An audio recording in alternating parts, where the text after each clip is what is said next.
At the prestigious Paris Air Show, a Russian pilot is demonstrating the climbing ability of his twin-engine MiG-29 when something goes wrong.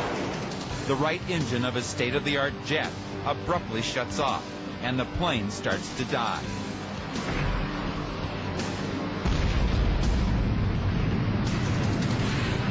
As he heads back to Earth, the pilot successfully steers clear of the crowd below. At an altitude of only 100 feet, he ejects.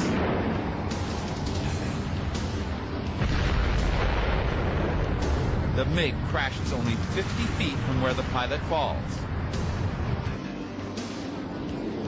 He suffers only minor injuries.